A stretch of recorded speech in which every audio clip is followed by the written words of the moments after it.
tired of your language, especially the word f and all its various permutations. Now, I know it's your only adjective, but it makes you sound cheap and immature and uneducated.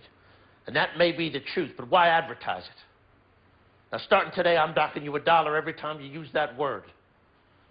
So get up, get dressed, get in the shower, brush your teeth. Let's go. This past year, you were actually promoting 2 movies at once at Sundance. Was that kind of an exhausting schedule, especially when a role like this is just so... You played such a broken character, such a heavy role. No, it was actually nice to have more than just one thing to talk about.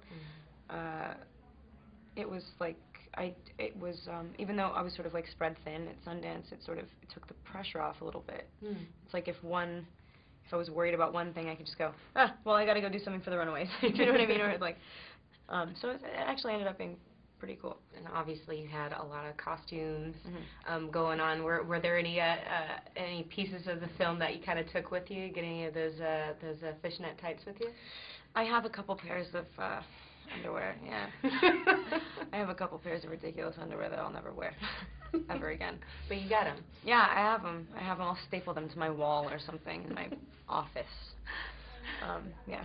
Gotcha. You're playing a stripper, and you're playing, you know, a 16-year-old girl. This is obviously a very different teenaged role that your fans are used to seeing you in. Are you eager for Twilight fans to see you perform in this film? Yeah, I mean, I'm not eager. I mean, I'm excited. I'm definitely looking forward to it. It's kind of, it's funny to me, actually, that it's such a common question that people are like, oh my gosh, he's in a stripper movie. Because it's so, I figure that, you know, people expect that from actors, that they want to do different stuff.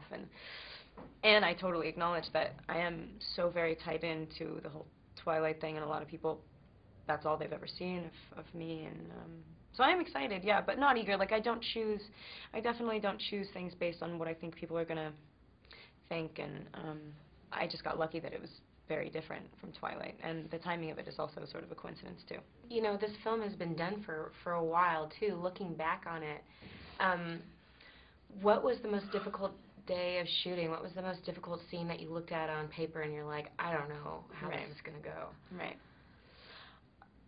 There was one that, I mean, they were all sort of, you find her at moments where she's being light.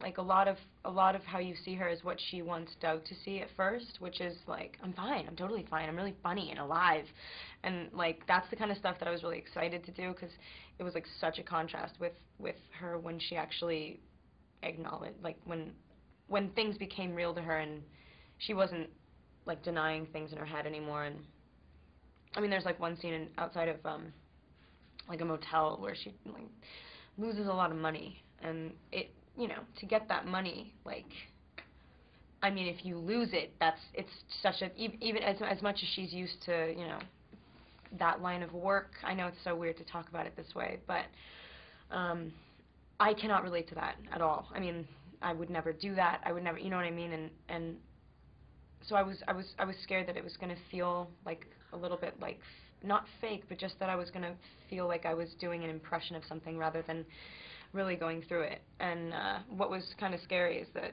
it wasn't like that. Like it really, it felt incredibly real, and like was very, you know, like did something to me afterwards. And it was good. But when I first read it, I was so intimidated. I was like, gosh, I mean, I don't know what that feels like, but it ended up being okay. Where are you staying? Here. I'll stay here too then.